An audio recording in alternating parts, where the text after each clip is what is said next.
Hola, ¿cómo están? Ojalá estén muy bien. Estoy transmitiendo desde mi celular en las páginas de emanaciones plotinianas. Voy a ingresar por la computadora para ver si se está viendo la transmisión.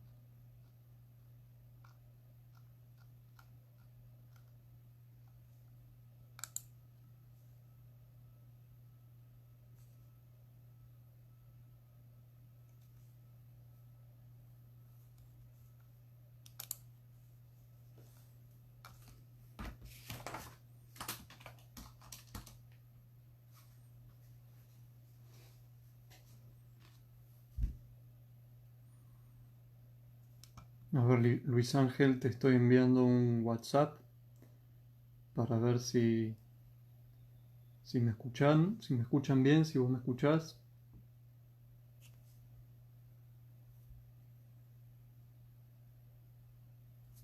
Bueno, ahí me están saludando. O sea que se está transmitiendo. Muy bien.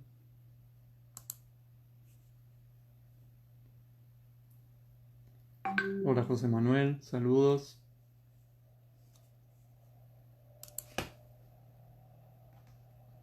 Estoy tratando de que en mi computadora se vea también la transmisión.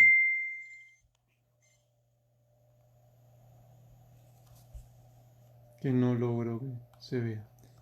Para poder ver bien los comentarios. A ver acá. Tendría que aparecer.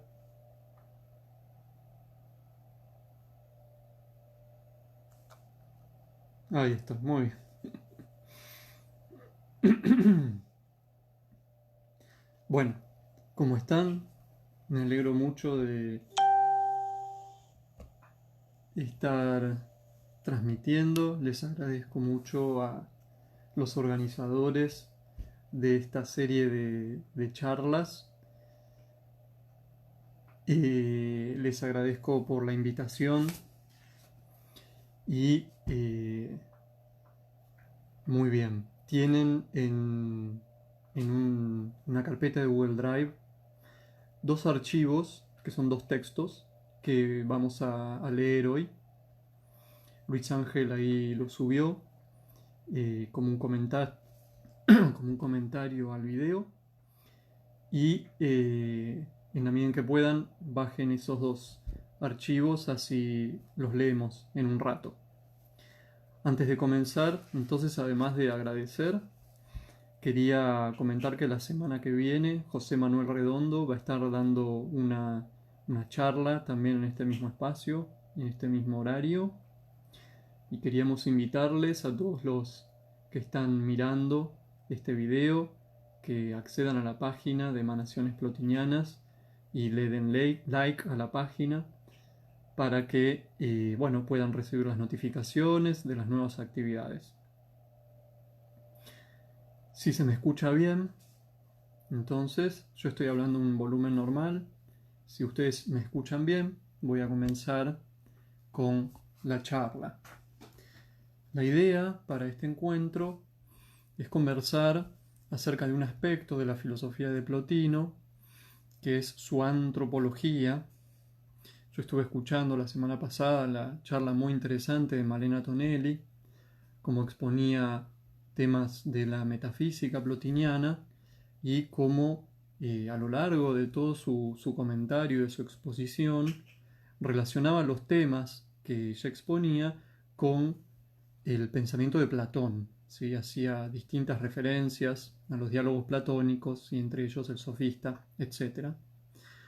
Y la idea para esta charla de hoy es nuevamente también poner en relación el pensamiento de Plotino con el de Platón y analizar un poco en qué consiste esta relación. ¿Sí? Entonces, además de abordar el aspecto antropológico del pensamiento de Plotino, vamos a detenernos, ¿sí? A examinar un poco el procedimiento exegético, la exégesis. Exégesis es un término que Plotino mismo utiliza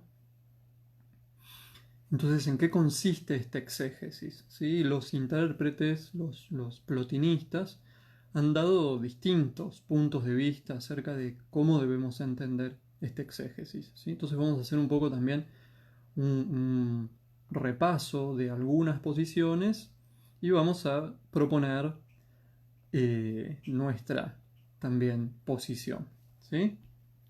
Muy bien. Bueno, de ahí el título entonces, Antropología y exégesis en la filosofía de Plotino. ¿Mm? Muy bien. Antes de dedicarnos al análisis del texto que tenemos para hoy, de Plotino, que es 4.8, un tratado temprano, y quiero hacer unos breves comentarios acerca de Plotino, ¿sí? Por si alguno de ustedes no pudo asistir a las charlas anteriores, para que mínimamente eh, esté al tanto de quién es Plotino. Plotino es un pensador que nació a comienzos del siglo III en Egipto y seguramente su familia estaba altamente helenizada, él tuvo una educación a la griega, digamos, en Egipto, y su contacto con la filosofía, según él le habría contado a su discípulo Porfirio, fue bastante tardío, ¿sí? Alrededor de los 27 años, y cuando conoce finalmente a su maestro, que es Amonio Sacas, pasa con él alrededor de 11 años estudiando. Luego él inicia una serie de viajes y termina en Roma, donde finalmente él funda su escuela y permanece por el resto de su vida enseñando. Muy bien. Ahora, el pensamiento de Plotino, de acuerdo con los historiadores, a partir del siglo XVIII, comienza a ser denominado neoplatonismo. ¿Sí? No es que Plotino dice yo soy un neoplatónico, Plotino se considera a sí mismo un platónico, no un neoplatónico, pero de alguna manera los estudiosos de la filosofía tratan de establecer una diferencia entre, por una parte, el pensamiento de Plotino y el pensamiento de Platón, y a su vez el pensamiento de Plotino dentro de la tradición platónica. Pensemos que la tradición platónica, bueno, nunca terminó, ¿sí? Comienza con Platón en la academia y tiene sus discípulos una vez que él muere, ¿no? Ahí dirigiendo la academia. Después la academia tiene una etapa escéptica. Bueno, luego la academia es destruida, ¿sí? Y a continuación surge lo que se denomina con posterioridad el platonismo medio, que viene de la mano de una vuelta al dogmatismo, ¿sí? Pensemos que si se lee a Platón en clave escéptica, se está haciendo énfasis, hincapié en los diálogos tempranos, en la figura de Sócrates, mientras que con lo que se suele denominar el platonismo medio, ¿sí? En general se considera que eh, Eudoro de Alejandría es uno de los promotores de esta nueva etapa, ¿sí? También Antíoco de Ascalona, y ellos promueven una nueva manera de comprender a Platón, posiblemente más cercana a la manera en que la antigua academia se leía a Platón, ¿sí? Los discípulos inmediatos de Platón. Y si bien todas estas imágenes de Platón, ¿sí? Que hay en este periodo, ¿sí? Siglo I antes de Cristo, siglo I después de Cristo,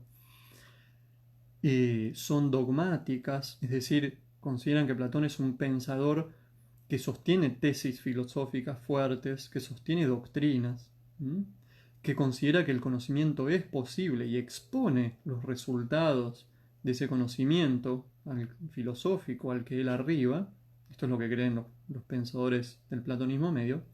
Entonces, si bien tienen estos puntos en común, también tienen importantes puntos de diferencia, o sea que hay una multiplicidad de imágenes del platonismo. Yo recién les mencionaba a dos pensadores como Eudoro de Alejandría y Antíoco de Ascalona, y el pensamiento de Eudoro viene de la mano de una lectura pitagorizante, mientras que el pensamiento de Antíoco viene de la mano de una lectura estoicizante del pensamiento de Platón. ¿Sí?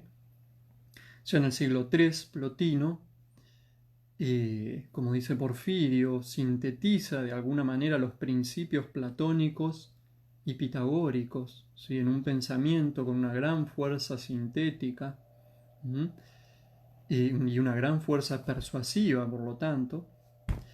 Entonces los historiadores consideran que con Plotino ya comienza una nueva etapa, ¿sí? Por eso denominan al período que se inicia con Plotino como neoplatonismo, ¿sí? Entonces todo esto que yo les estoy comentando, se los comento porque justamente nosotros queremos examinar en qué consiste el aspecto exegético del pensamiento de Plotino, ¿sí? Además del antropológico, o sea, dentro de su enorme actividad exegética nos vamos a concentrar en un tratado y en un problema ligado a la antropología. Pero este mismo problema nos va a permitir dilucidar en alguna medida en qué consiste ese procedimiento exegético, ¿sí? Y como vemos, como recién les comentaba, el procedimiento exegético de Plotino no es algo propio de Plotino, sino que Plotino hereda muchos siglos de actividad exegética, ¿sí? O sea, podríamos dejar de lado la antigua academia, podríamos dejar de lado la academia escéptica, aunque no deberíamos, ¿sí? Plotino retoma elementos escépticos en su pensamiento, pensemos en la dificultad que él plantea respecto del conocimiento de lo uno, ¿no? Él la utiliza y argumentos escépticos, no académicos, pero argumentos escépticos, y entonces si dejamos por un momento de lado esos momentos en el platonismo, Plotino podemos decir que hereda la tradición exegética, hermenéutica, desarrollada en el platonismo medio, ¿sí? Que son básicamente 3 siglos de intensa labor que consiste en considerar como primer supuesto interpretativo, considerar a Plotino a Platón como un pensador dogmático y a partir de ese supuesto ir a los diálogos para encontrar esas doctrinas que se dan por supuesto que existen, ¿sí? Se da por supuesto que existen. El problema es, bueno, Platón no es un personaje de sus diálogos.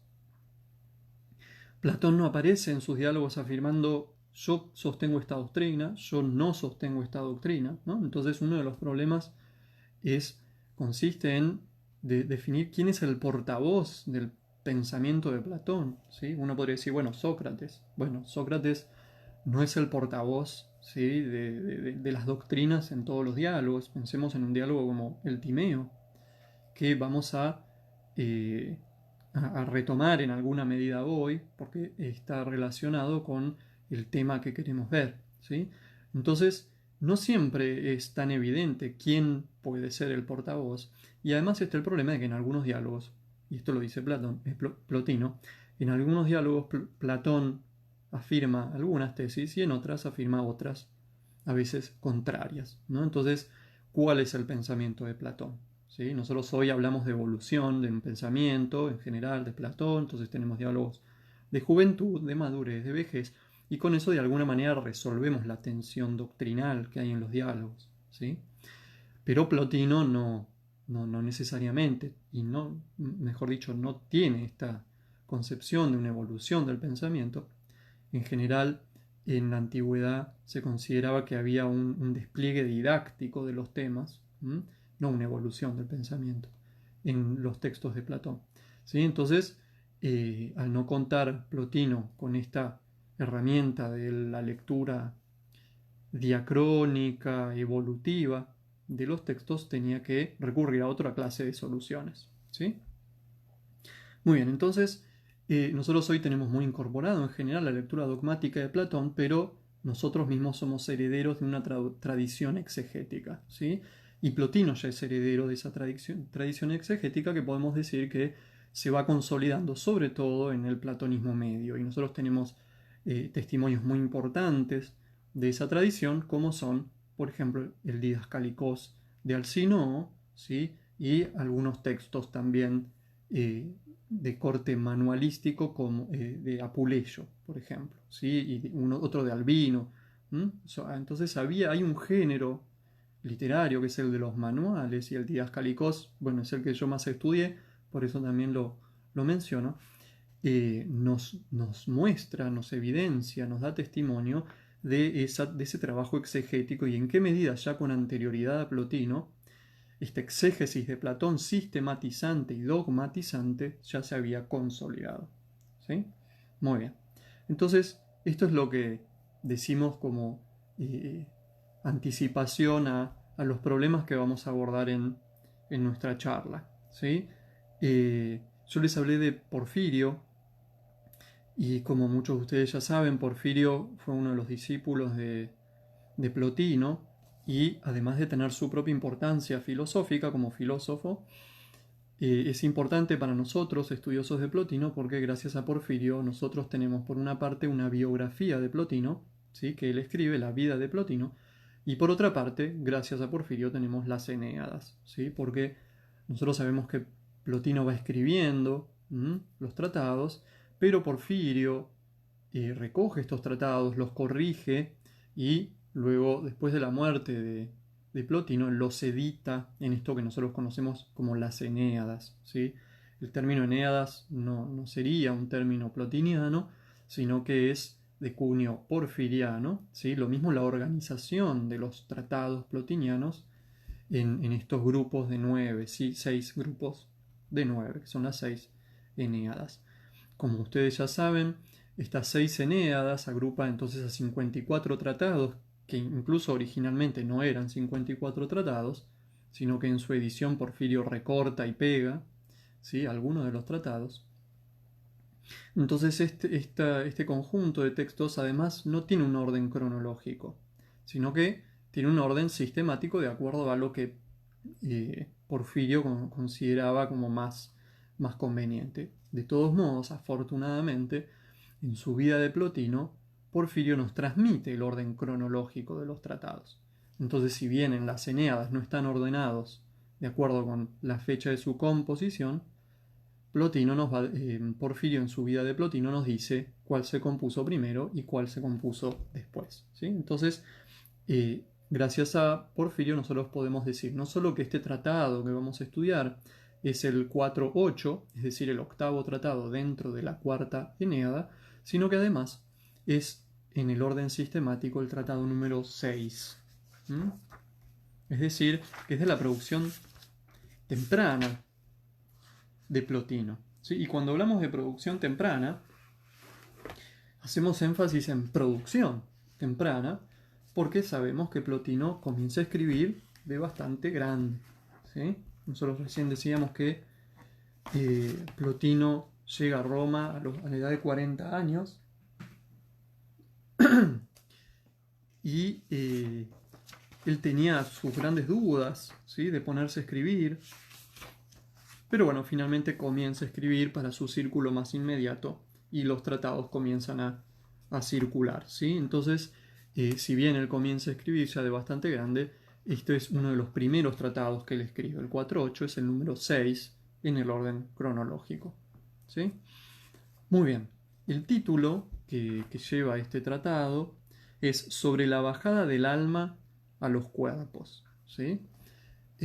A grandes rasgos, para quien no conoce el pensamiento de Plotino, Plotino, como buen platónico, considera que básicamente el hombre es su alma. ¿Sí? El alma es una sustancia incorpórea, pero que si bien es una sustancia incorpórea, encarna o toma un cuerpo, ¿sí? Repetidas veces, regularmente. Ahora, ¿cómo se explica? Bueno, ese es el problema, ¿no? ¿Cómo se explica la relación entre el cuerpo y el alma? Es el problema que él va a abordar en este tratado. Básicamente, de este tratado podemos decir que tiene distintas secciones, es un tratado relativamente breve, y Plotino comienza el tratado haciendo referencia a una experiencia. ¿Sí?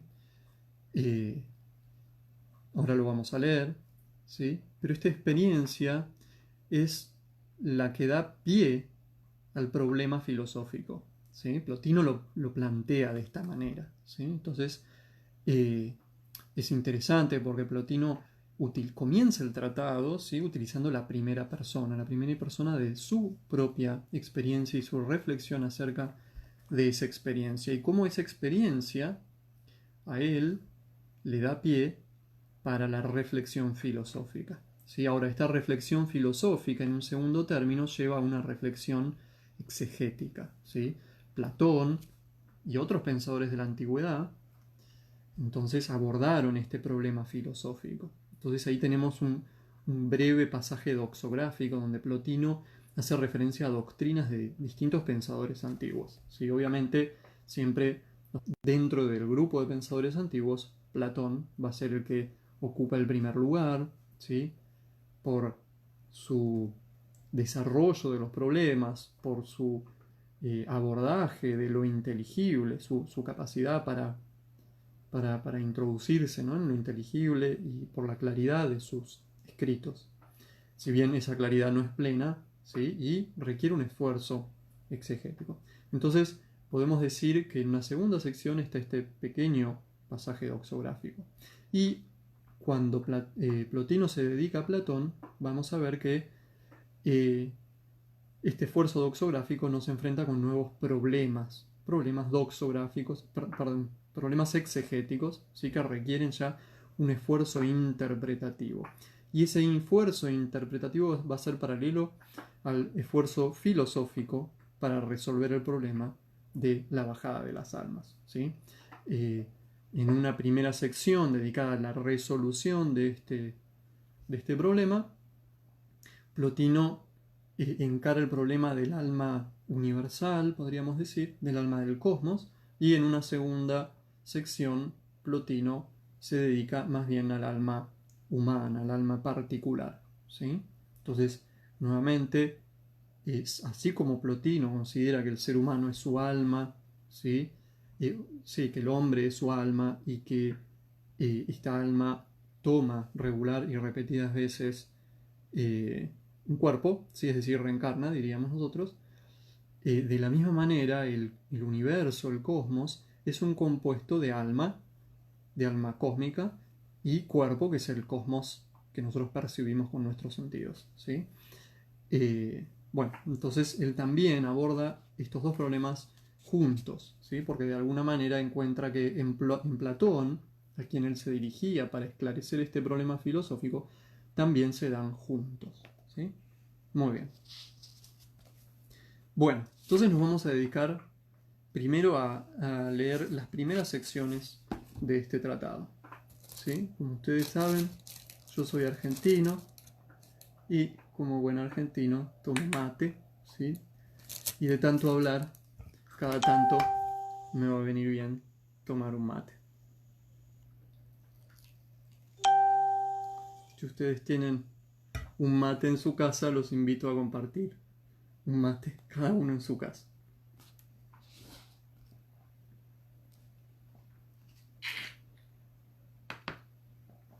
Muy bien, entonces seguramente ustedes ya pudieron descargar los archivos y vamos a comenzar a leer, ¿sí?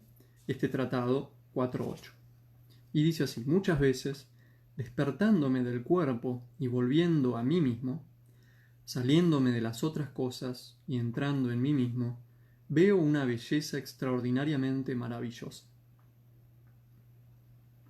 Convencido entonces más que nunca de que pertenezco a la porción superior de los seres, actualizo la forma de vida más eximia y, unimismado con la divinidad y establecido en ella, ejercito aquella forma de actividad y me sitúo por encima de todo el resto de lo inteligible.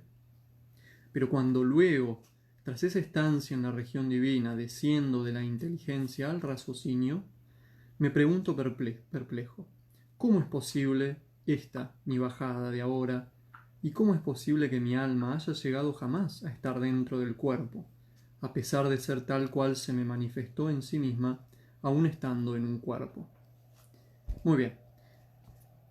La traducción que yo les subí es la de Igal, ¿sí? Que es la que estoy leyendo. No había hecho esa aclaración, ¿sí? Y como vemos, Plotino comienza su tratado acerca de la bajada del alma a los cuerpos con esta referencia a su experiencia personal, ¿no? Esta referencia y el uso de la primera persona, que es muy interesante, nos habla mucho acerca del estilo de Plotino. Nosotros hace un ratito comentábamos el hecho de que Platón no es un personaje en ninguno de sus diálogos, en ningún diálogo aparece diciendo a mí me parece, mi pensamiento, mi doctrina es tal, ¿sí? Y frente a eso tenemos a un Plotino que comienza un tratado hablando de sí mismo, ¿sí?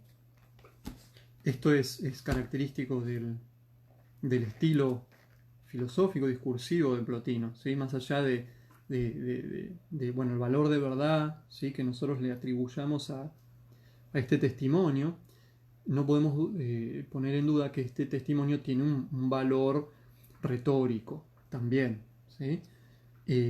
Entonces él está impostando un problema filosófico en el marco de una experiencia personal, de una experiencia particular, una experiencia, ¿sí? Humana. Bueno, toda experiencia es particular, ¿no?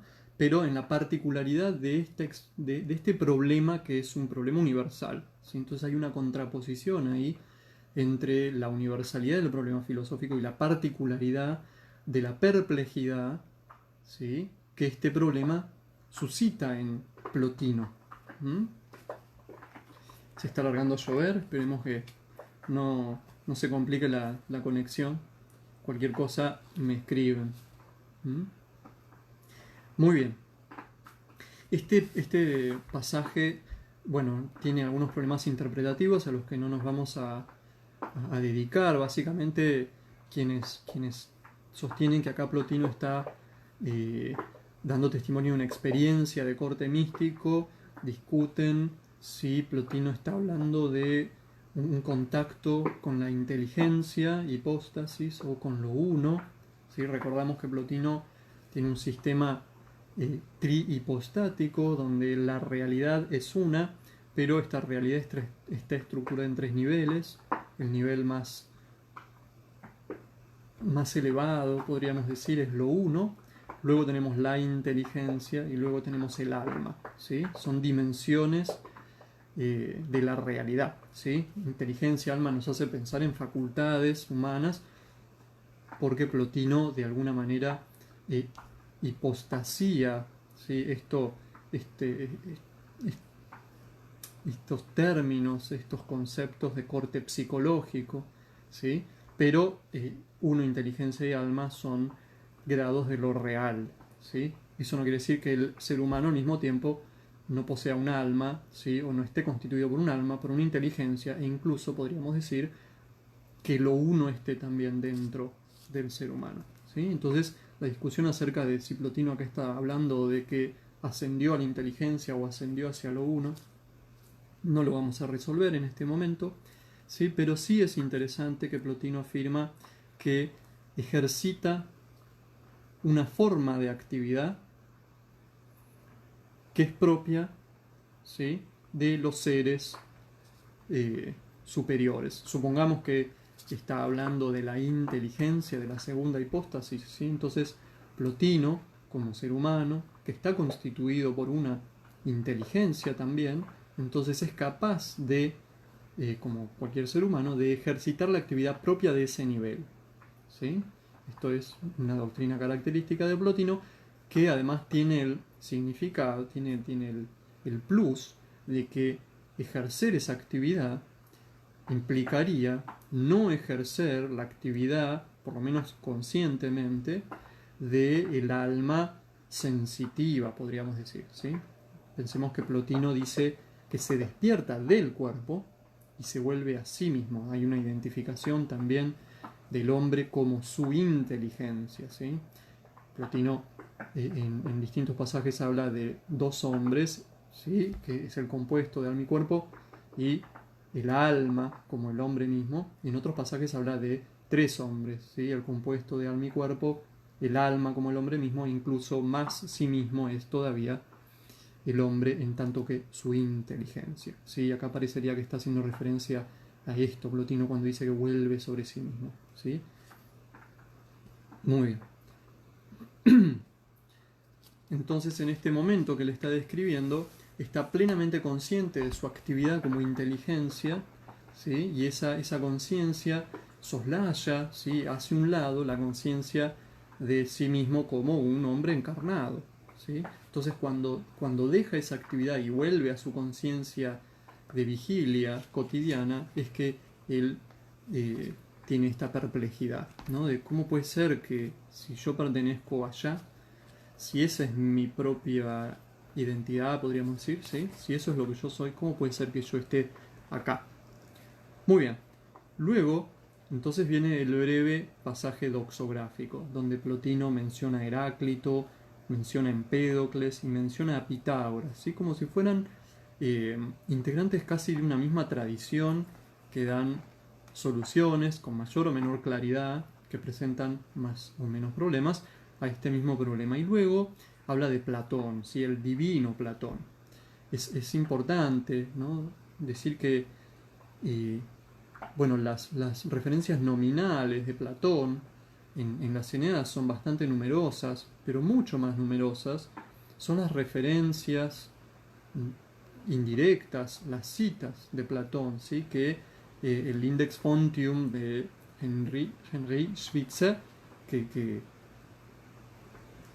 señala cada una de las veces que Plotino en sus tratados alude a algún escrito de Platón, se cuentan hasta como 900. ¿Sí? Entonces a todo paso Plotino está tomando en cuenta los escritos de Platón.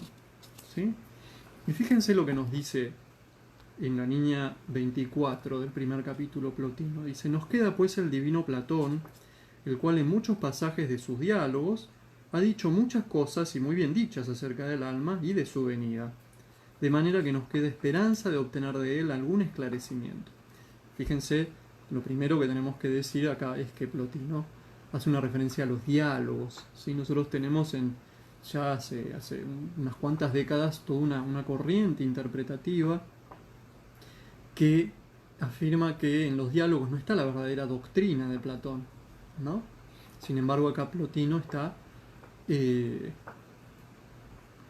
haciendo referencia a los diálogos.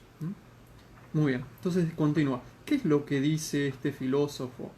Una cosa parecerá bien clara, fíjense. No en todos los pasajes dice lo mismo, de tal forma que se pueda entrever fácilmente la intención del autor.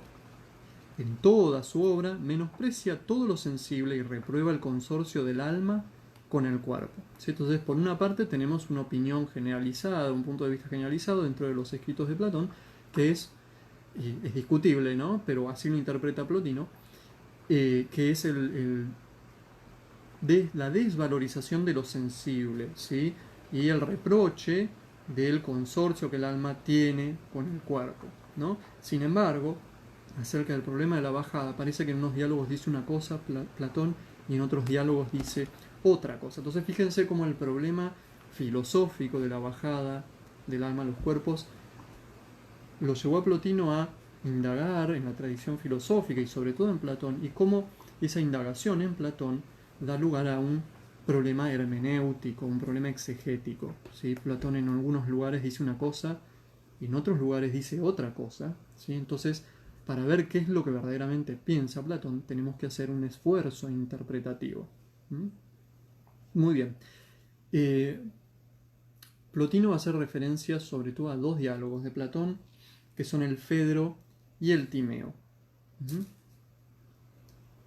Del Fedro toma esta noción de la pérdida de alas. Ahora vamos a hacer una breve referencia al Fedro, ¿sí? Y luego, ya en la línea 41, esta noción de pérdida de alas está en la línea 38.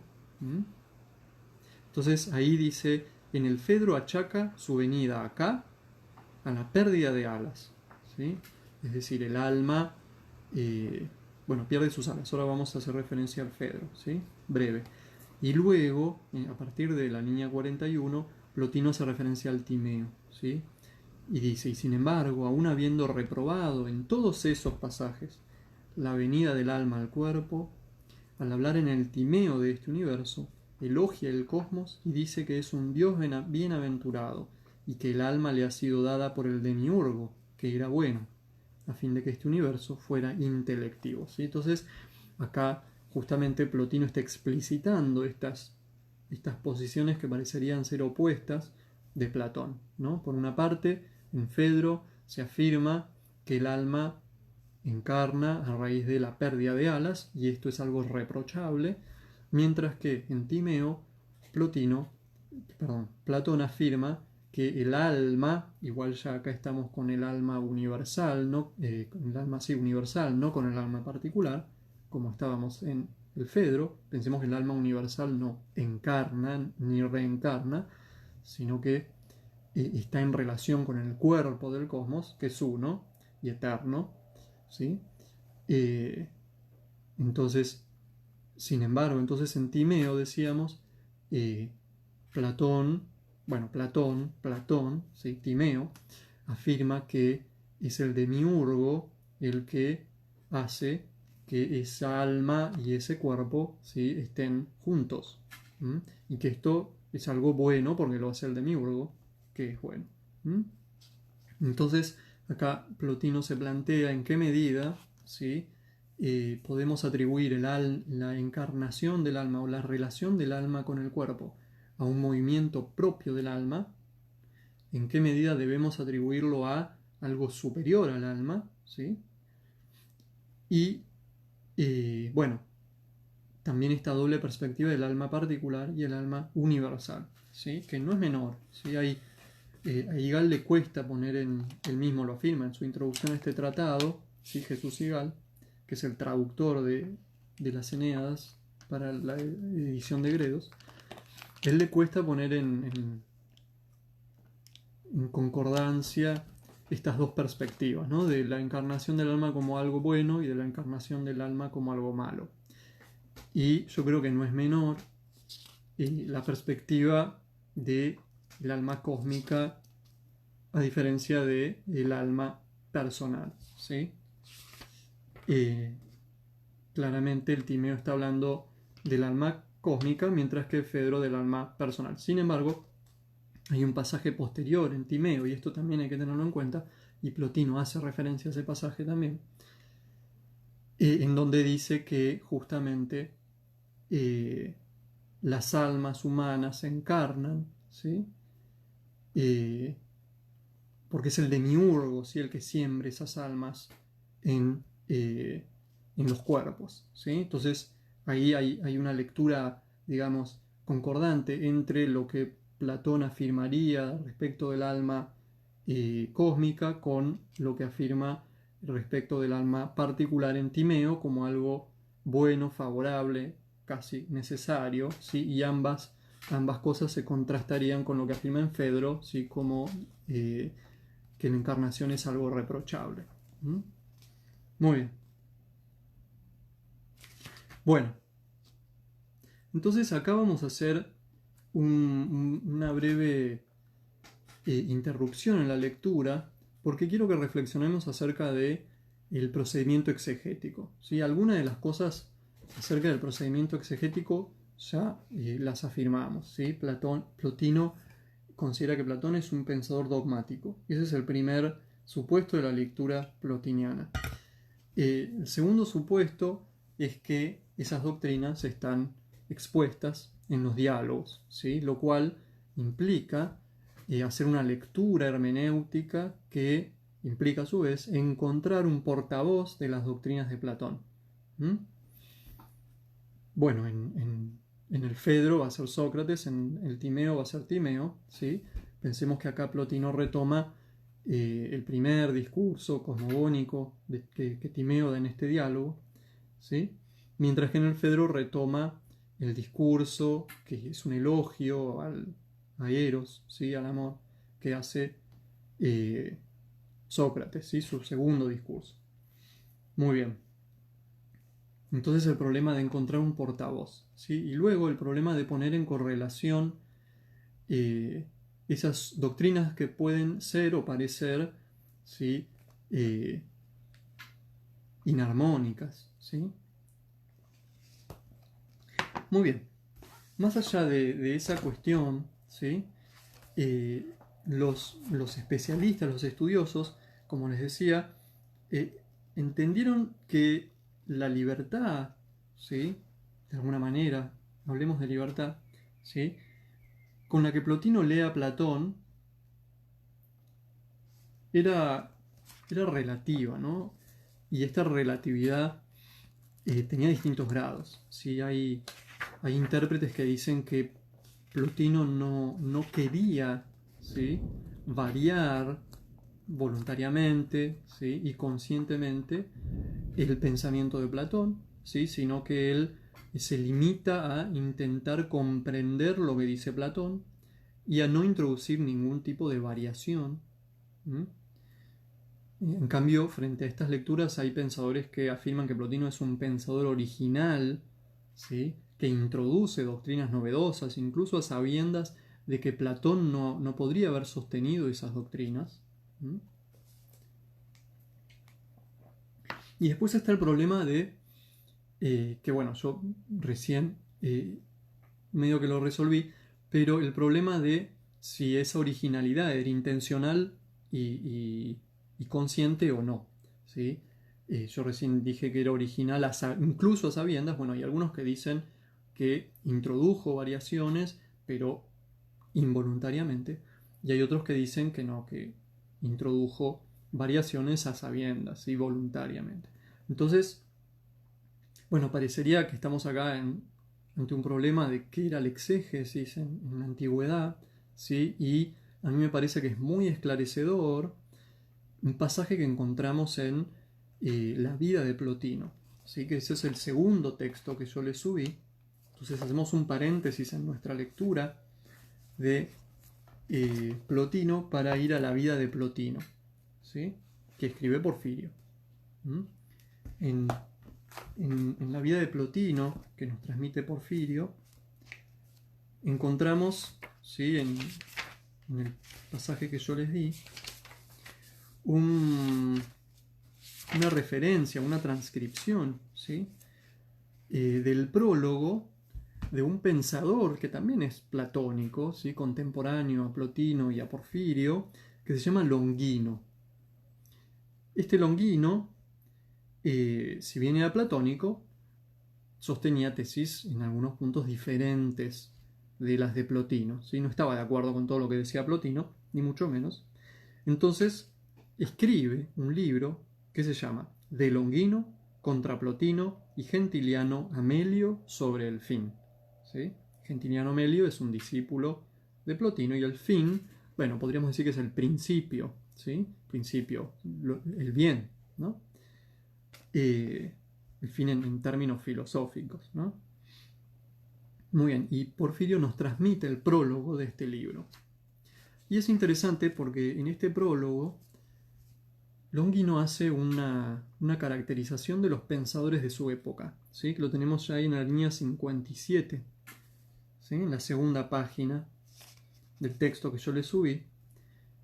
Entonces Longino dice: ahora bien, de los del grupo de escritores, algunos no hicieron más que compendiar y transcribir las obras compuestas por sus antecesores, ¿sí? Entonces tenemos primero escritores, ¿sí? Y dentro de estos escritores Longino va a plantear tres clases de escritores, ¿sí? Los primeros transcriben y compendian, ¿sí? Es decir, su aporte es, bueno, el de permitir que los textos permanezcan vigentes porque toman las fuentes y las copian, y eso permite que, bueno, se sigan transmitiendo, se sigan difundiendo. ¿Mm? Y también compendian, de alguna manera ayudan a organizar la difusión de estas obras. Entonces tienen una finalidad práctica, digamos, dentro de la historia de la filosofía. ¿Mm? Muy bien. Tal es el caso de Euclides, Demócrito, Proclino. Muy bien. Otros, segundo grupo, tras rememorar algunas cosillas de la investigación de los antiguos, se pusieron a escribir libros recayendo en los mismos tópicos que aquellos. Tal es el caso de Año, Medio, Febión.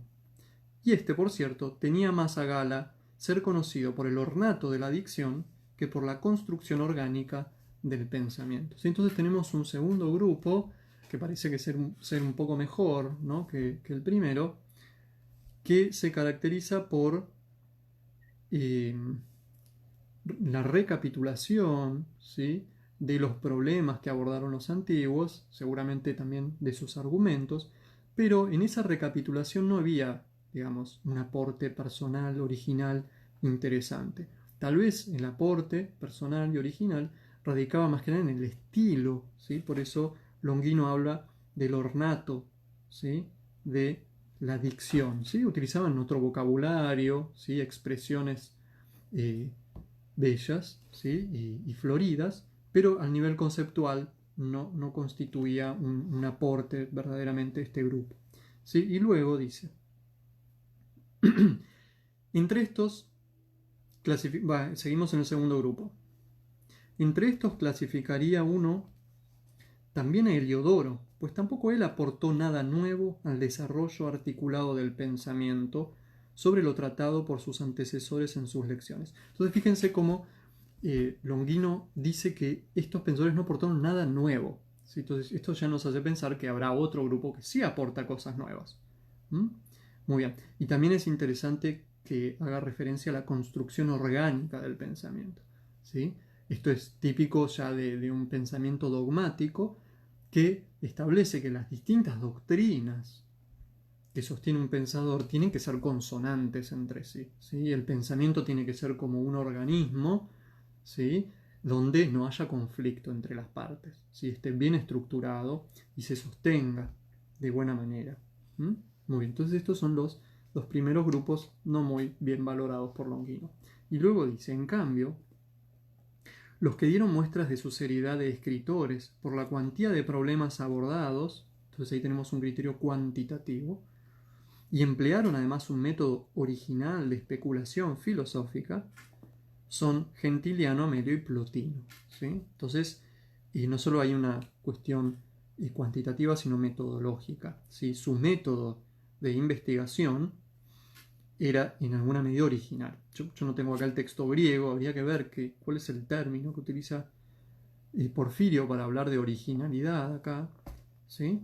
Pero sí hay una referencia al método, ¿sí? Y eso me parece que es lo interesante. Parecería que Plotino y Amelio difieren, ¿sí?, en su metodología, no solo respecto de sus contemporáneos, porque Longino los está separando, por un lado Gentiliano, Amelio y Plotino, y por otro lado el resto, sino también de los antecesores, ¿sí? Porque Longino separa estos tres grupos de acuerdo a la manera en que ellos se están relacionando con los antecesores, con los filósofos antiguos. ¿Mm? Y fíjense, dice de Plotino, se dio a explicar los principios pitagóricos y platónicos con mayor claridad que sus predecesores, ¿sí? Entonces hay una finalidad de explicar, ¿sí?, pero Plotino se caracteriza además por su claridad, que es mayor que la de otros pensadores. ¿Mm? Habla del rigor científico, ¿sí?, rigor epistemológico, que en Plotino sería muy elevado, según lo que dice acá, ¿sí? Después habla de Amelio, ¿sí? Y en la línea 81 dice, y estos son a nuestros juicios los únicos cuyos escritos vale la pena examinar. Pues los restantes, ¿por qué habría uno de pensar que debía discutirlos, dejando de examinar aquellos de los que éstos copiaron en sus escritos, sin añadir nada por su cuenta? ¿Sí? Entonces fíjense que acá se está criticando los otros grupos porque no añadían nada por su cuenta. En cambio, Plotino y Amelio sí habrían añadido algo por su cuenta. ¿Sí? Bueno, entonces esto, si lo tomamos además en conjunto con algunas referencias que encontramos en la vida de Plotino a una filosofía de Plotino, ¿sí?, o a un testimonio que nos brinda Porfirio de que se lo acusa a Plotino de copiar, de plagiar las doctrinas de Numenio, ¿sí? Entonces nosotros podemos darnos cuenta de que incluso ya en la antigüedad había una concepción de, no quiero meter la pata diciendo un término muy fuerte, pero de cierta propiedad intelectual, ¿sí?, y de una concepción de autoría fuerte, ¿sí?, donde un escritor sostiene doctrinas, y si esas doctrinas se parecen demasiado a las doctrinas de otro filósofo, entonces ya hay una crítica de que se lo está copiando. Entonces, el pensamiento es propio en la medida en que es diferente de los demás, ¿sí? Entonces, pensemos que, bueno, Numenio se lo puede clasificar como neopitagórico, ¿sí? Platónico en un sentido muy amplio, pero podríamos decir que pertenece, ¿sí?, a grandes rasgos a una misma tradición a la que pertenece Plotino.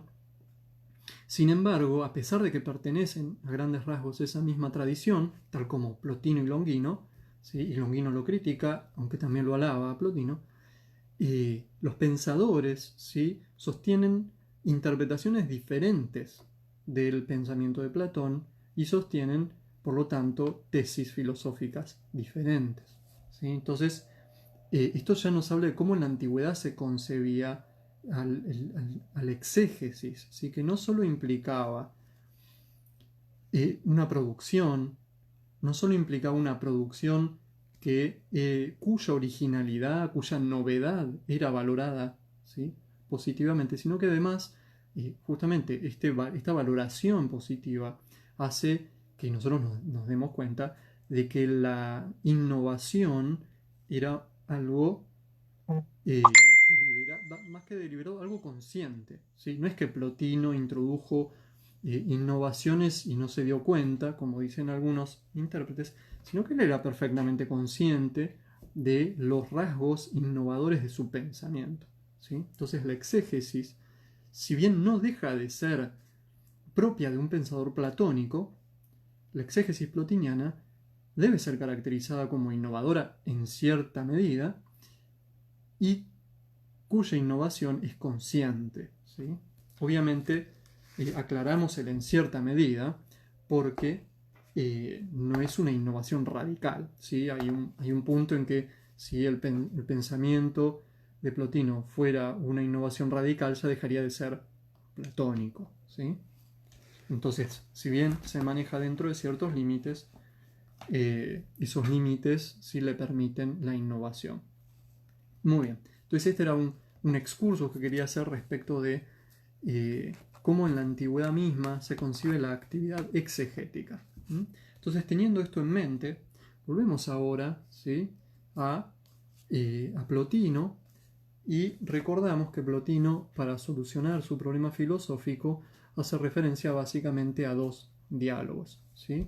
Uno de los diálogos es el Timeo, y yo ya les expliqué muy brevemente que bueno, en Timeo se afirma, en este primer discurso cosmogónico, que hay lo que es eternamente, como una especie, ¿sí?, y después lo que deviene, y que hay un demiurgo, que es la causa del mundo, que toma como modelo a lo que es para generar este universo, ¿sí? Y en la generación del universo, el demiurgo pone en relación a un alma cósmica con el cuerpo cósmico, ¿sí?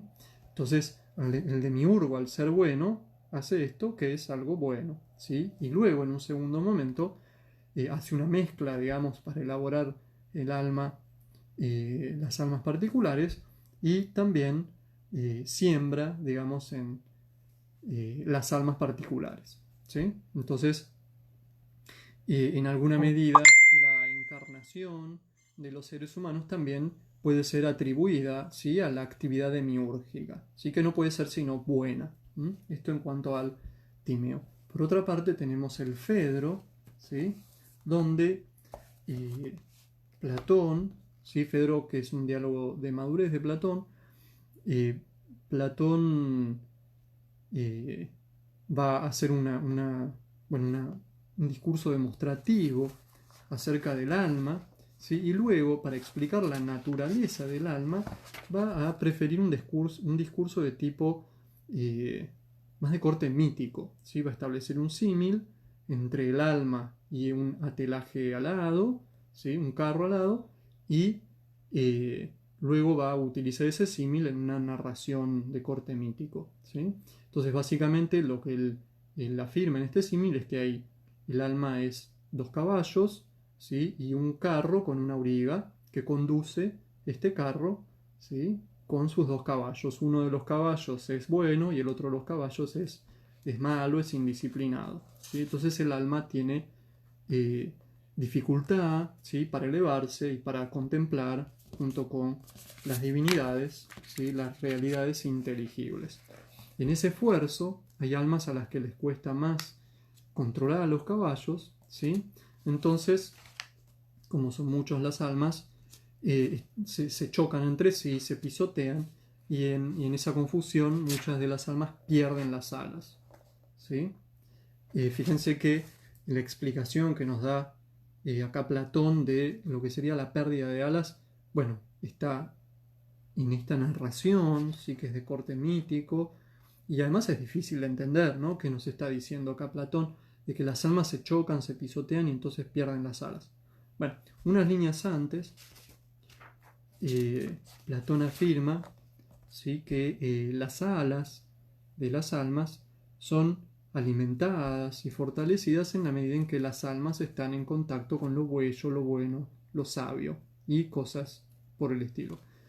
Por otra parte, dice que las almas son debilitadas y se pierden cuando el alma está en contacto con lo contrario, ¿sí?, a lo bueno, lo bello, lo sabio.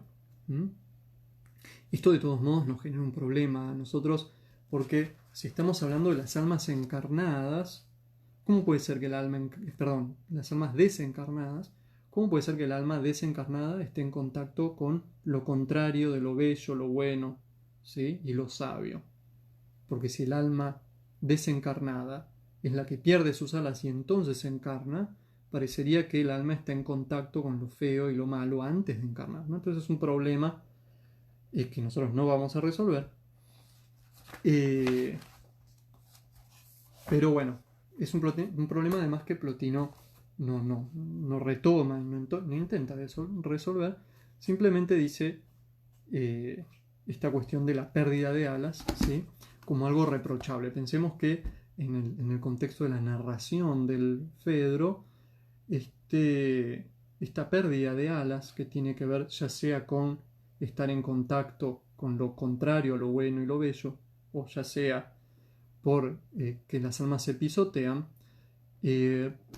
Platón, ¿sí?, o Sócrates en el diálogo afirma que esta confusión se produce por la impericia o por la maldad, depende de cómo traducimos ahí el término, del auriga, ¿sí?, que es el conductor que conduce a los dos caballos, ¿sí? Todos tenemos un alma buena un caballo bueno y un caballo malo como elementos constitutivos de nuestra alma, pero se ve que hay algunos conductores, ¿sí?, en esas almas que son más hábiles, entonces logran conducir a este conjunto hacia arriba, y otros que son menos hábiles, ¿sí?, entonces no logran que el alma se eleve. Y esto produce la encarnación. Entonces, de alguna manera, esta narración da lugar a pensar que la encarnación es algo que se le puede reprochar al alma porque no fue lo suficientemente hábil, ¿sí?, para que su parte superior, que es la que conduce al conjunto, conduzca, ¿sí?, a todo el conjunto. Muy bien. Bueno, entonces estas son los dos elementos, ¿sí?, que Plotino retoma para resolver este problema filosófico, tratando de resolver además este problema exegético, ¿sí? Bueno, volvemos ahora a la Eneada 4.8, ¿sí?, y vamos a ir leyendo las distintas soluciones que Plotino brinda a estos problemas, ¿sí? Entonces, lo primero que dice en el capítulo 2, vamos al capítulo 2 de 4.8, es que el resultado que se nos sigue de haber intentado aprender de Platón acerca de nuestra alma es que necesariamente nos hayamos abordando además la investigación acerca del alma en general, ¿sí? La concepción plotiniana de la relación entre el alma general, podríamos decir el alma cósmica, y el alma humana, ¿sí?, y esto lo afirma unas líneas más adelante, es como la de género y especie, ¿sí? Es decir, el alma particular sería como una especie de un género mayor que es el alma universal. él también toma algunas metáforas, algunas analogías donde dice, imaginemos una ciudad, y esta ciudad tiene un alma, pero adentro de esa ciudad hay individuos, y esos individuos a su vez tienen su propia alma, ¿sí? Muy bien.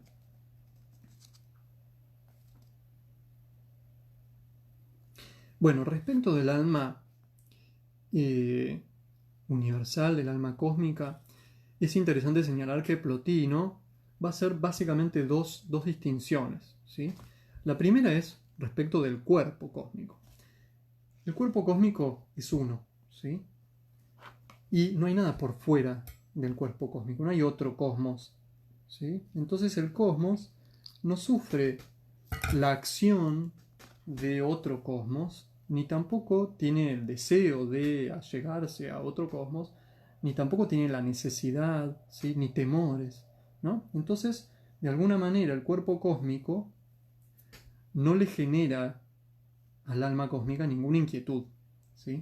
El cuerpo humano, por otra parte, si bien es uno en sí mismo, en alguna medida, es una multiplicidad en el sentido de que hay un montón de cuerpos humanos y el alma humana que se está preocupando por este cuerpo se ve allegada a todos los temores, inquietudes, ¿sí?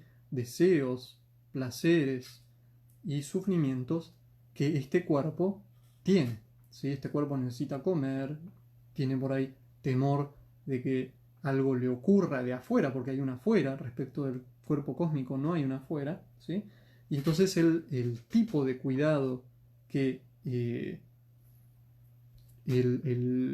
alma cósmica tiene del cuerpo cósmico es distinto del tipo de cuidado que el alma particular tiene del cuerpo particular. Y esto se debe a la naturaleza de los cuerpos, por una parte, ¿sí? Entonces esa es la primera perspectiva. Los cuerpos, el cuerpo cósmico y el cuerpo humano son diferentes. Después hay una segunda perspectiva que tiene que ver con el tipo de cuidado, pero desde el punto de vista del alma, ¿sí? Y básicamente lo que dice ahí Plotino es que el alma cósmica ejerce un cuidado del cuerpo cósmico, del cosmos, de modo universal, ¿sí? No se involucra en las particularidades del cosmos, sino que rige de manera universal. Algo así como un rey que desde su castillo gobierna por medio de intermediarios a su reino, ¿sí? En cambio, el alma humana se allega, ¿sí? Y gobierna, en general, al cuerpo humano de manera particular, ¿sí? Justamente ese sería el mayor problema del alma humana, que se allega, dice Plotino, demasiado, ¿sí? Con los problemas particulares de ese ser humano. Muy bien. Entonces, lo primero que va a hacer Plotino es decir, bueno, no hay manera ni motivo para pensar que la relación entre el alma cósmica y el cosmos sea algo malo, ¿sí? Entonces ahí ya descarta, ¿sí? Si él tenía este problema de si es algo bueno o es algo malo. Bueno, para el alma cósmica no puede ser algo malo, ya sea por la naturaleza del cuerpo cósmico, que no sufre peligro de afuera, ya sea por el tipo de cuidado que ejerce el alma cósmica, que es universal, ¿sí? Entonces no hay ningún problema con la relación entre el alma cósmica y el cuerpo cósmico, que además tenemos que agregar, a diferencia de la relación que hay entre el alma individual y el cuerpo, la relación entre el cosmos y el alma cósmica es eterna, ¿sí? No es que el alma cósmica reencarna en el cuerpo cósmico, no, el cuerpo cósmico es eterno, el alma cósmica es eterna, y la relación entre el alma cósmica y el cuerpo cósmico también es eterna, ¿sí?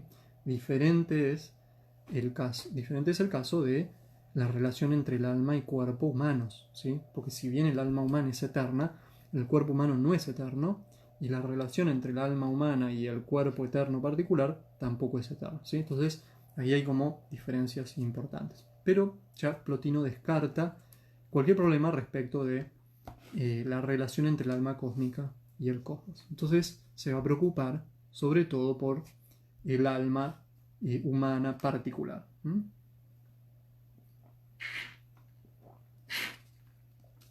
Entonces fíjense qué es lo que nos dice Plotino un poco más adelante.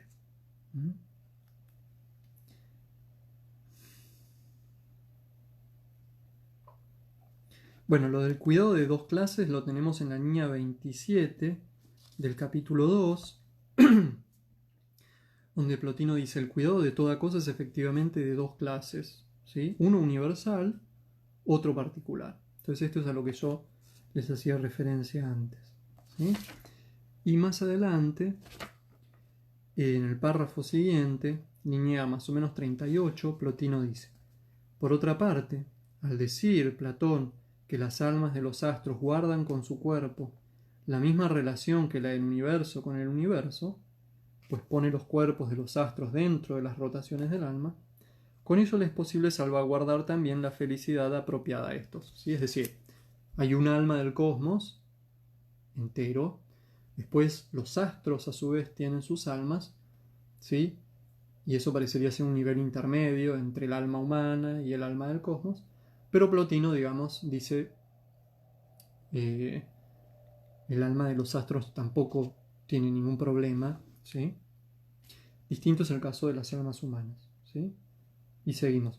En efecto, siendo dos las causas de que sea enojoso el consorcio del alma con el cuerpo, porque resulta un obstáculo para las intelecciones y porque llena el alma de placeres, apetitos y penas, ni la una ni la otra se dará en ninguna alma que no haya penetrado en el interior del cuerpo, ni sea alma de un cuerpo particular, ni se haya dejado apropiar por él, sino él por ella, y siempre que el cuerpo sea tal que ni necesite nada, ni sea deficiente en nada, de modo que tampoco el alma se llene de apetitos o temores, ¿sí? Entonces justamente este es el problema que padece el alma humana al estar en relación con un cuerpo humano.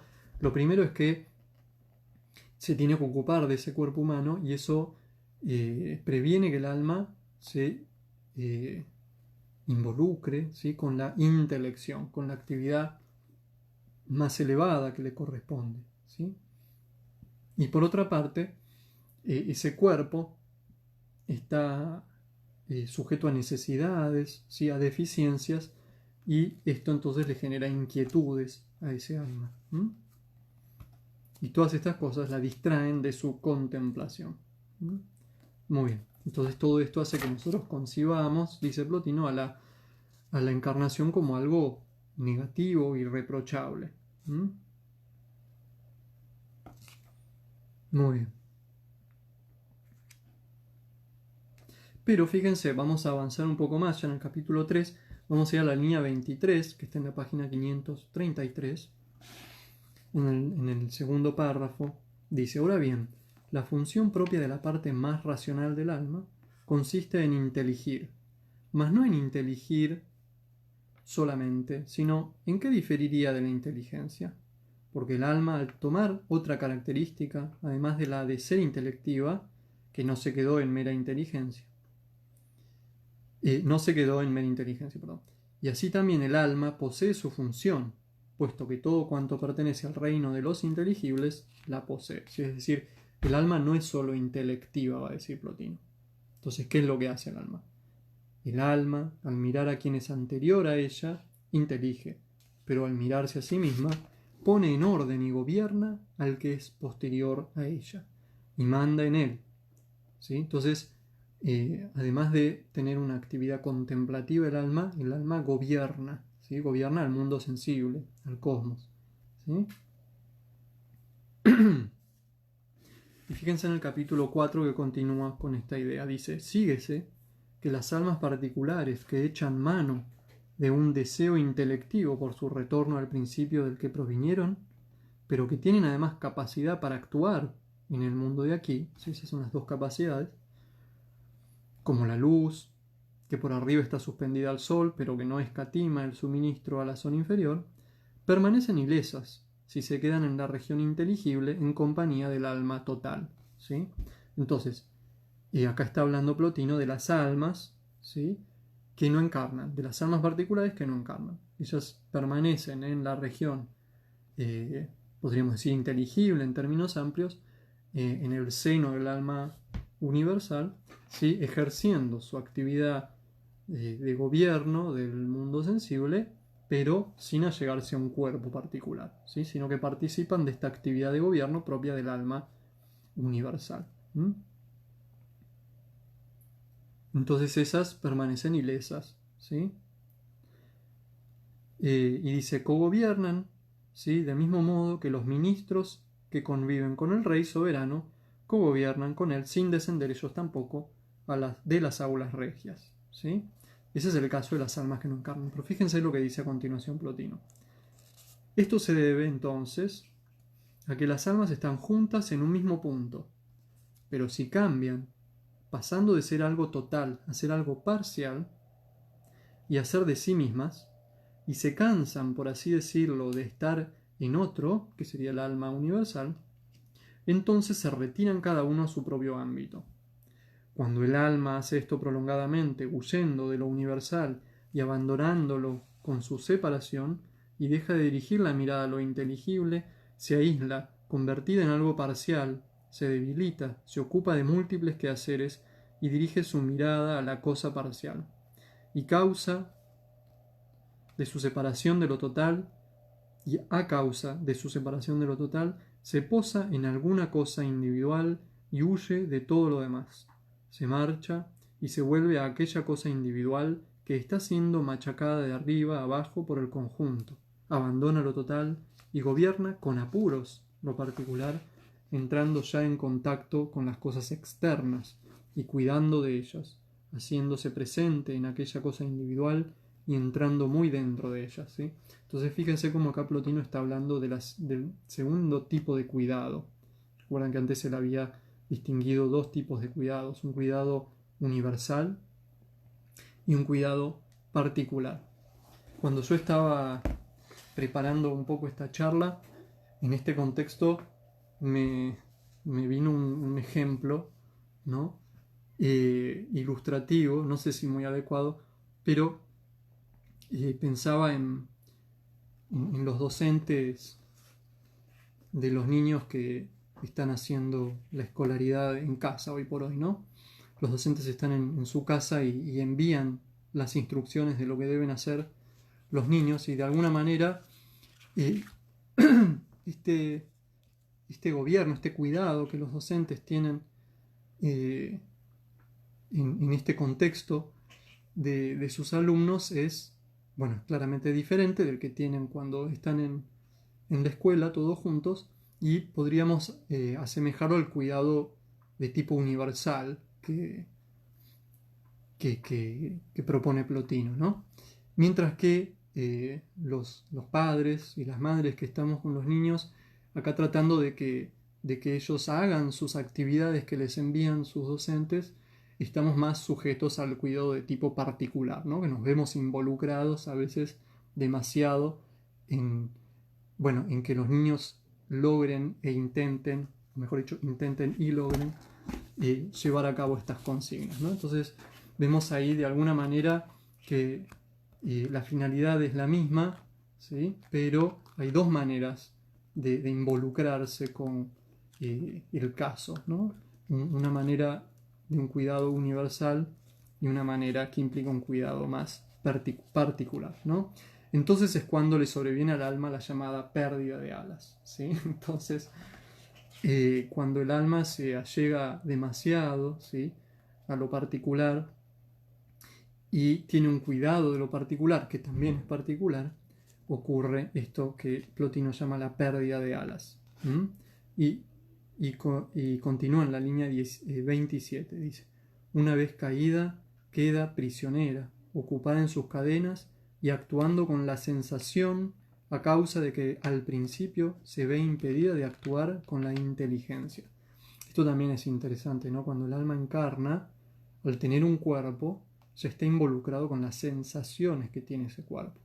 Antes de encarnar, el alma, si permanecía allegada al alma universal, no tenía un cuerpo que le daba sensaciones, ¿sí? Entonces no estaba estimulada por la sensación, ¿sí? Entonces su actividad intelectiva, podemos decir, no se veía disminuida por esa actividad sensitiva. Cuando encarna, todo la corriente de la actividad sensitiva hace que nosotros perdamos conciencia, dice Plotino, de esa actividad intelectiva que seguimos teniendo, como él nos mostró al comienzo del tratado. ¿Mm? Muy bien. Y luego me gustaría hacer, una vez que ya queda planteado toda esta temática, ¿sí? Referencia a un problema que Plotino se plantea, es un problema relacionado, ¿sí? Que por ahí la traducción no ayuda, pero vamos a ir al capítulo 5, ¿sí? Plotino dice en el capítulo 5, no están en mutuo desacuerdo ni la siembra de las almas en el mundo del devenir y su bajada para perfeccionamiento del universo, ¿sí? Es decir, la perspectiva de la encarnación como algo positivo. Ni, por otra parte, el castigo y la cueva, ni la forzosidad y la voluntariedad. ¿Sí? Ahí ya castigo, cueva implican una perspectiva adversa de la encarnación. ¿Sí? Pues la forzosidad, lo mismo que la encarnación en un cuerpo como en algo malo, lleva consigo la voluntariedad. Bueno, acá la referencia a la voluntariedad yo creo que es problemática porque nosotros estamos pensando, cuando nosotros hablamos de voluntad, en general, pensamos en libertad, ¿no? Cuando ejercemos algo voluntariamente, eso es propio de nuestra libertad e involucra una decisión, ¿sí? O una acción que implica una decisión, ¿sí? Y una deliberación. Ahora, nosotros lo que nos podemos preguntar es, cuando Plotino habla de la encarnación del alma, ¿está diciendo que el alma encarna fruto de una elección que es el fruto a su vez de una deliberación? Bueno, yo creo que no, ¿sí? Entonces tenemos que ver que, digamos, ¿por qué no se habla acá de voluntariedad? Tal vez no sea un buen término, voluntariedad, para traducir, ¿sí? El término griego, ¿sí? Que es hecusios, ¿sí? Bueno, ¿cómo traducirlo? ¿No? En general el diccionario además da esa traducción, ¿sí? Pero tenemos que tener en cuenta, si bien lo traduzcamos de esta manera o no, que no se está hablando de una acción que es el resultado de una elección, que es a su vez el resultado de una deliberación, ¿sí? Sino que estamos hablando, creo yo, ¿sí? De una contraposición, y aparece más adelante el término ananke, la forzosidad, entre la bajada del alma como algo que es el resultado de un movimiento interno del alma, frente a la bajada del alma como el resultado de un movimiento de algo que es externo al alma, ¿sí? Entonces, ¿el alma es forzada de afuera a encarnar o el alma es llevada por un movimiento interno a encarnar? ¿No? Yo creo que esa es más bien la contraposición. Y verdaderamente en el pensamiento de Plotino la perspectiva interna-externa no se sostiene, ¿sí? Porque el alma, como ya vimos, ¿sí? Es como una especie de un género, que es el alma cósmica. Entonces, si al alma cósmica le corresponde su relación con el cuerpo cósmico, podemos pensar que el alma cósmica, ¿sí? Induce a el alma humana a tomar una relación con un cuerpo, ¿sí?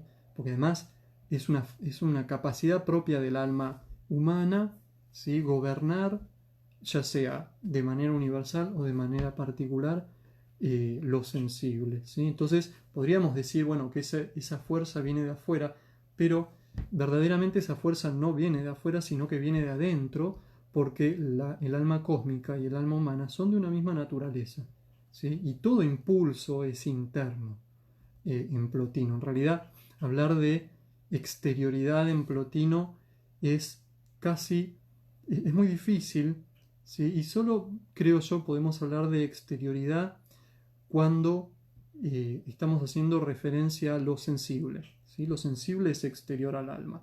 Pero todo lo demás, que no es lo sensible, que puede ser el alma cósmica, la inteligencia, lo uno, es interno al alma, ¿sí? Entonces, verdaderamente, no podemos hablar de una fuerza externa que condiciona al alma, ¿sí?, a encarnar. ¿Mm? Siempre vamos a hablar de una fuerza interna. ¿Podemos abordar esa fuerza interna desde la perspectiva del alma particular? ¿O podemos abordar esa fuerza interna desde la perspectiva de la naturaleza del alma cósmica como como algo generado a partir de la inteligencia, como algo generado a partir de lo uno, ¿sí? Entonces, son perspectivas verdaderamente, pero casi tendríamos que decir que Ananke, ¿sí?, forzosidad y voluntariedad en el sentido de un movimiento, ¿sí?, que responde a un impulso interno, coinciden en Plotino, ¿sí? Muy bien. Entonces por eso Plotino dice que no están en desacuerdo, ¿sí?, la forzosidad y la voluntariedad, entendida de esta manera, ¿sí? Entonces luego dice unas líneas en la línea 8, todo aquel que desciende al inferior desciende involuntariamente. Sin embargo, si desciende por propio movimiento, se dice que al sufrir ese rebajamiento recibe el castigo de sus actos. Entonces acá uno se plantea, bueno, a ver, recibe el castigo de bajar, ¿sí?, pero baja involuntariamente. Entonces, ¿en qué medida es justo ese castigo si no bajó voluntariamente? Pero fíjense que Plotino dice que desciende por propio movimiento, ¿sí? Entonces, ese movimiento verdaderamente no le viene de afuera, ¿sí? Ahora, uno lo que podría decir es, bueno, entonces, ¿por qué Plotino dice que descendió involuntariamente? ¿No? Bueno, ahí lo que tendríamos que aclarar es que desciende involuntariamente, ¿sí?, o desciende eh, no, no por sus atributos, ¿sí?, o sus facultades más propias y más elevadas, ¿sí? El alma, en la medida en que se concentra o que concentra su actividad en sus aspectos más elevados, los contemplativos, no va a buscar descender, ¿sí? Entonces el alma va a descender en la medida en que dé lugar y active sus facultades inferiores, que son las que la ponen en relación con lo sensible, ¿sí? Ahora, ¿por qué el alma activa más unas facultades o por qué activa más otras? No queda del todo claro. Lo que sí podemos decir es que ambas facultades, ambas capacidades, son connaturales al alma, ¿sí? Y fíjense que Plotino dice un poco más adelante, ¿sí?, ya en la línea 27 de este capítulo 5. Si se da prisa en huir, ningún daño se le sigue de haber adquirido conocimiento del mal, ¿sí? El mal en un sentido relativo, ¿sí?, porque es lo opuesto al bien, y sería el mundo sensible y los problemas que tienen este mundo sensible, ¿sí? Ni haber conocido la naturaleza de la maldad, ni de hacer patentes sus propias potencias, y haber exhibido obras y producciones que de haber quedado paradas en la región incorpórea, existirían en vano, si nunca procedieran a actualizarse. Sí, entonces fíjense que Plotino incluso dice que el hecho de que el alma encarne, bueno, permite que se pongan de manifiesto esas potencias propias del alma, por una parte, y también que se pongan de manifiesto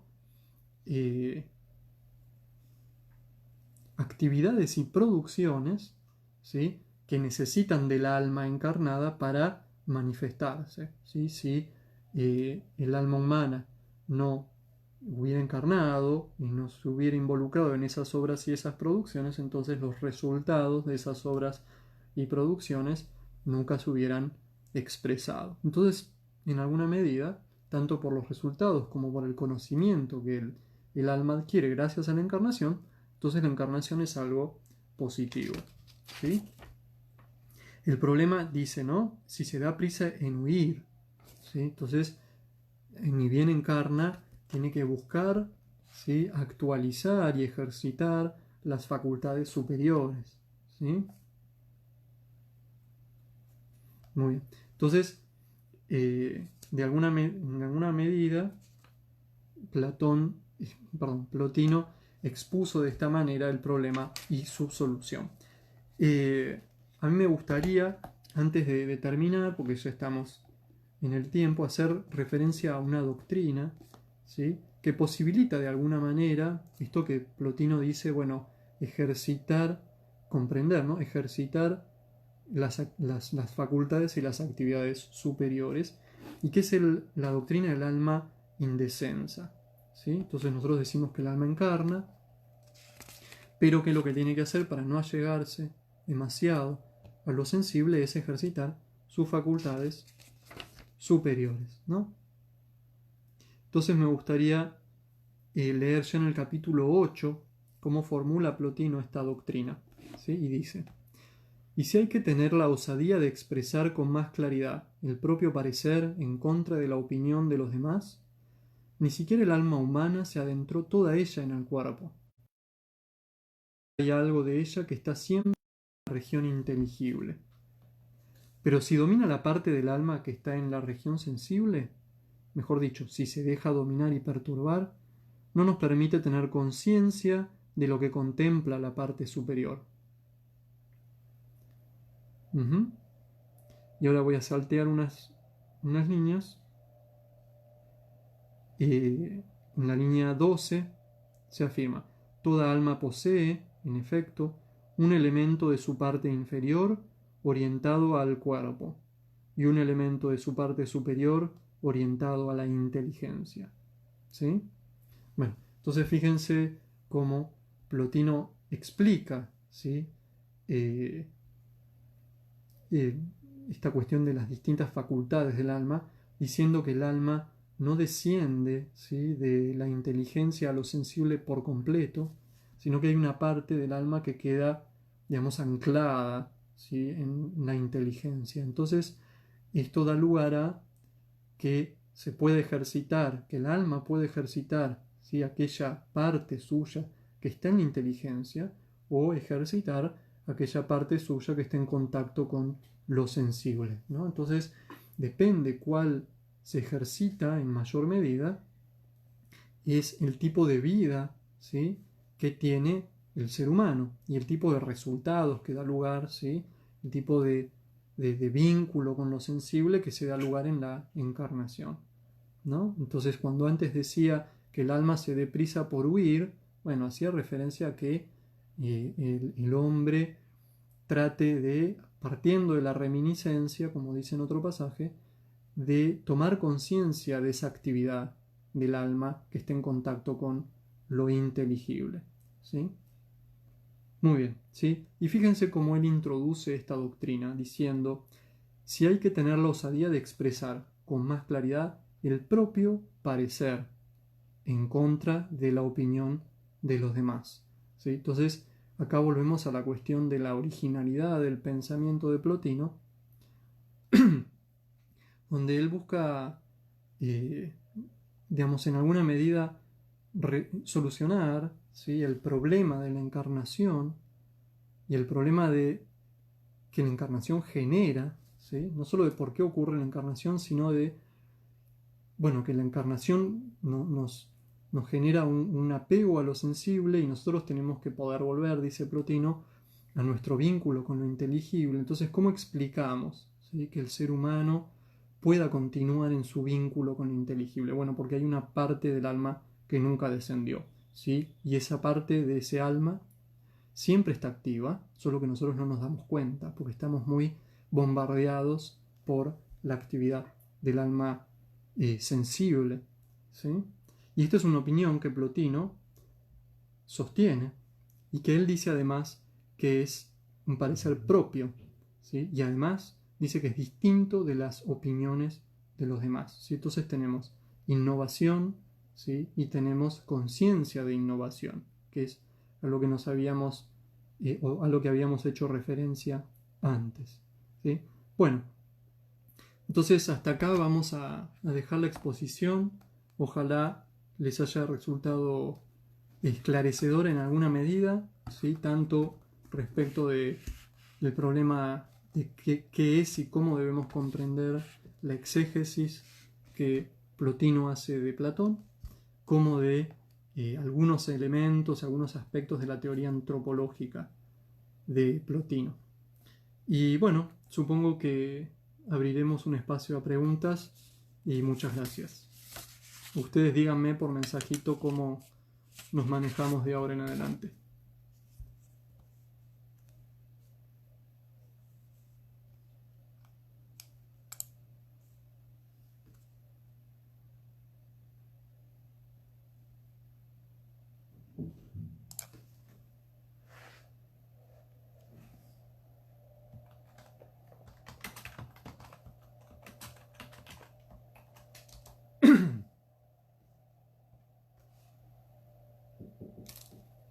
¿Sí? No, mi amor.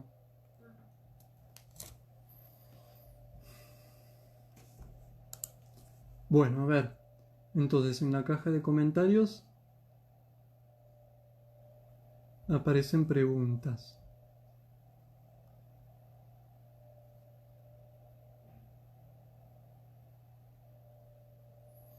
Para el carácter de innovador, ¿cómo consideramos la apropiación y la difusión del legado de Amonio?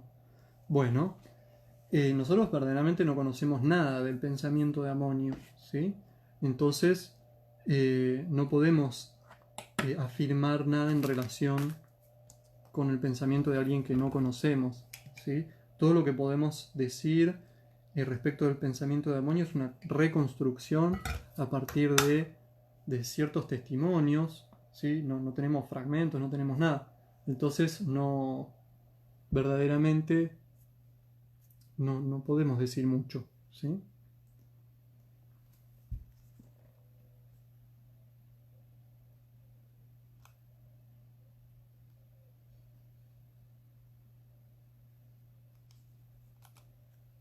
A ver. Más preguntas no veo.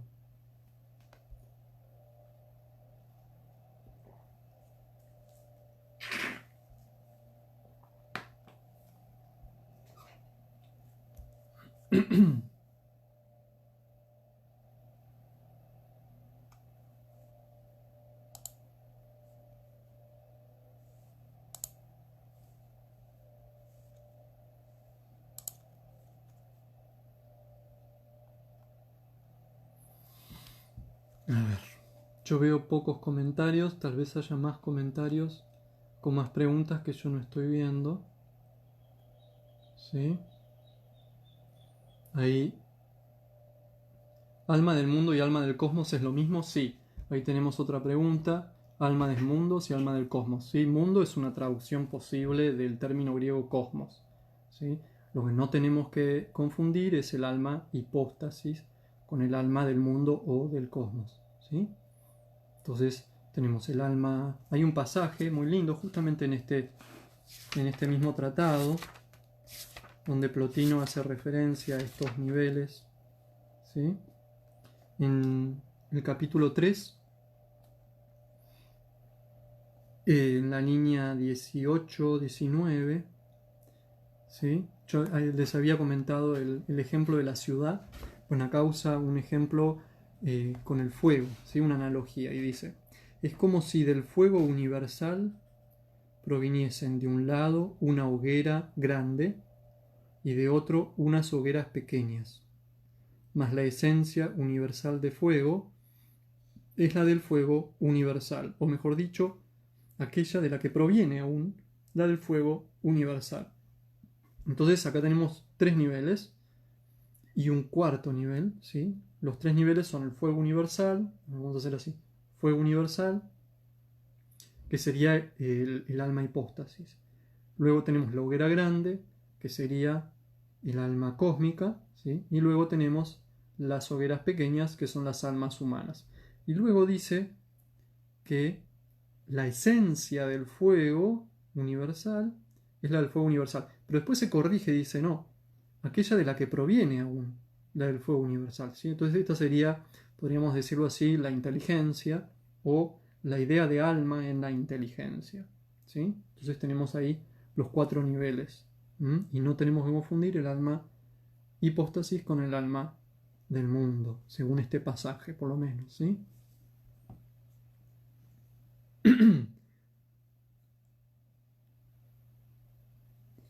A partir de la lectura del presente tratado de Plotino, ¿se puede sostener que él es el primer filósofo de la interioridad? Bueno,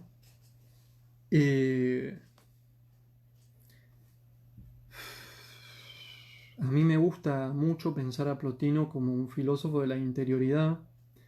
Es algo que yo he además comentado en algunos trabajos. Luis Ángel subió más temprano un capítulo de la profesora Santa Cruz, que les recomiendo que lean verdaderamente. En ese mismo libro yo incluí un capítulo sobre que se llama Narciso u Odiseo, bueno, no me acuerdo el título, una hermenéutica de la interioridad, una cosa así, donde hablo realmente de, bueno, cómo Plotino desarrolla una filosofía de la interioridad. Así que yo creo que en gran medida sí. Hablar del primero, bueno, eso es un problema, ¿sí? Porque eso implica ponerlo en correlación con la historia de la filosofía precedente. Pero yo creo que sí, que en alguna medida sí. ¿Sí?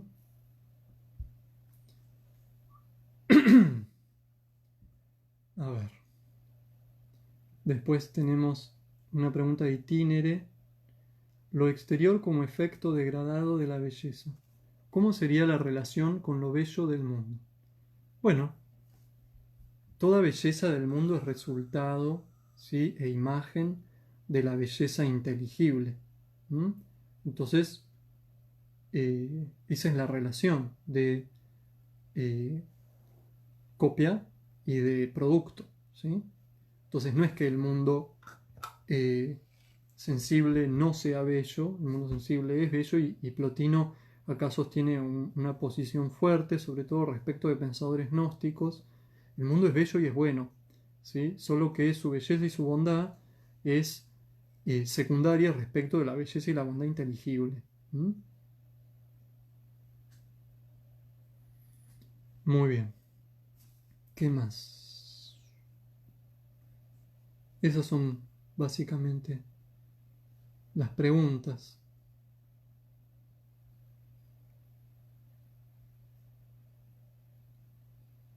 Más preguntas no veo.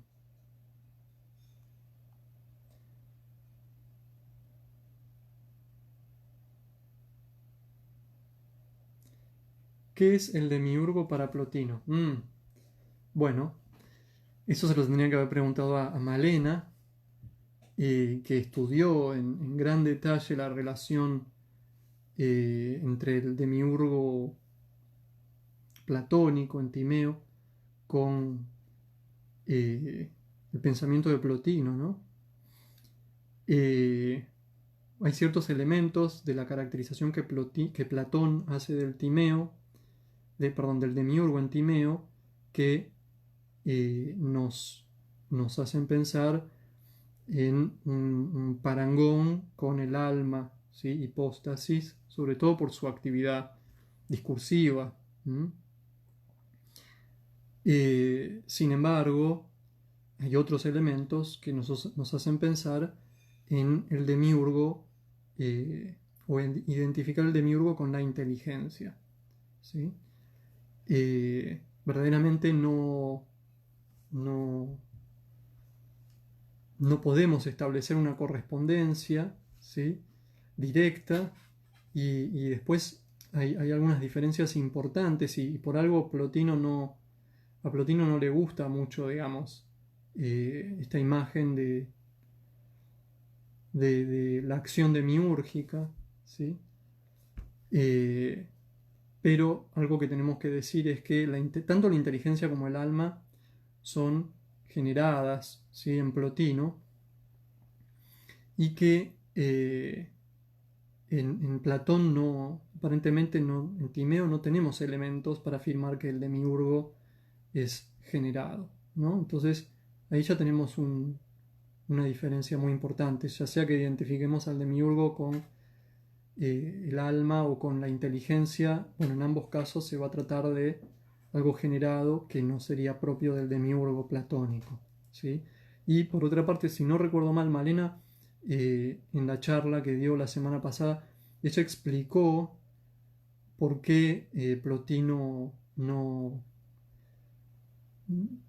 elige, ¿sí?, la imagen del demiurgo para caracterizar la, la actividad productiva de la inteligencia, ¿sí? En todo caso, yo les sugiero que revisen la charla porque a Mariana le hicieron una pregunta parecida, ¿sí? Y ella da una muy buena respuesta.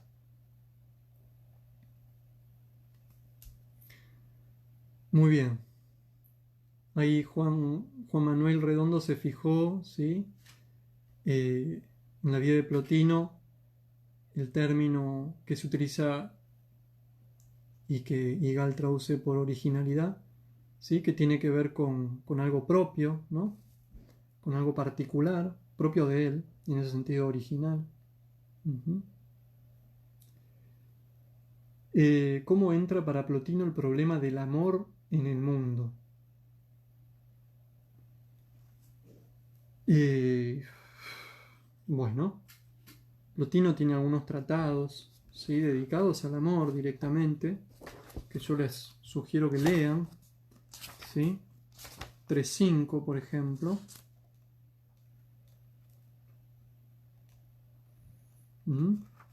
Sobre el amor. 3.5, un tratado tardío, 50, en el orden cronológico. Y realmente, bueno, es mucho lo que podemos decir respecto del amor, ¿sí? Pero así como el alma tiene diferentes facultades y se vincula con lo sensible de distinta manera, podemos hacer una analogía con el amor. ¿Sí? Hay distintas clases de amor, ¿sí? Y amores que son un allegamiento a distintos aspectos de lo amado, ¿no? Se puede amar a otra persona en su aspecto corporal, ¿sí? O se puede amar a una persona en su aspecto del alma. Y eso tiene que ver también con cómo nosotros nos identificamos a nosotros mismos, ¿sí? Y cuál es la facultad involucrada, digamos, en ese amor, ¿no? Entonces, bueno, nada, hay que elevar el amor de un aspecto más bajo a un aspecto más elevado, ¿sí? Y en relación con el amor, me gustaría hacer una breve referencia a la interpretación que Plotino hace del mito de Narciso, ¿sí? Nosotros en general hablamos del narcisismo como algo negativo, ¿sí?, que implica un amor a uno mismo, ¿sí? Plotino, en cambio, cuando retoma el mito de Narciso, no interpreta que el amor de Narciso por sí mismo es algo negativo, sino que lo que interpreta es que lo negativo es que ese amor se dirigió hacia la imagen de sí mismo. Es decir, el problema no fue que Narciso se enamoró de sí mismo, sino justamente que no se enamoró de sí mismo, sino de su reflejo. Entonces, al enamorarse de su reflejo, ¿sí?, murió. Bueno, ahí y todo este mito y su interpretación es una alegoría de justamente el alma, ¿sí? El reflejo del alma sería el cuerpo. Entonces, el alma, que sería Narciso, se enamora del cuerpo porque cree que su sí mismo es el cuerpo. Y al enamorarse de su cuerpo, se sumerge en las aguas del devenir, ¿sí?, y se pierde. En cambio, si se enamorara de sí misma verdaderamente, que es el alma, entonces eso ayudaría a que el alma se eleve y no se pierda, digamos, en estas aguas del devenir, ¿sí? Entonces, incluso el amor de sí mismo es rescatado por Plotino como algo positivo, ¿sí? Y el problema del amor es ponerlo en aquello que no es lo mejor, ¿sí? Básicamente, eso es lo que puedo decir.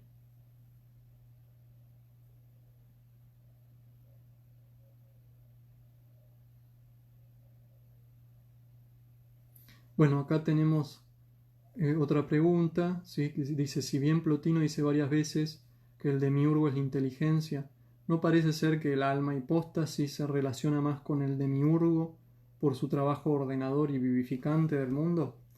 Sí, en alguna medida sí. Por eso yo les decía, ¿no? Hay como elementos o caracterizaciones del demiurgo que nos hacen pensar en el alma hipóstasis y otras que nos hacen pensar en la inteligencia, ¿sí? Pero aún así pensemos que el demiurgo no es algo generado y que además el demiurgo genera, ¿sí?, al alma, genera al intelecto, ¿sí?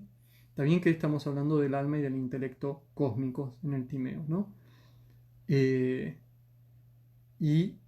Plotino el alma y el intelecto también son generados, ¿sí? Y el demiurgo no. Entonces, verdaderamente no se puede establecer una correspondencia directa, ¿sí?, entre estos elementos del pensamiento presente en Timeo y el pensamiento de Plotino.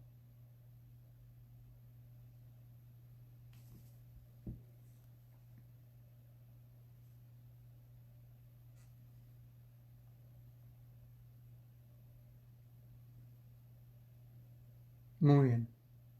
Bueno, creo que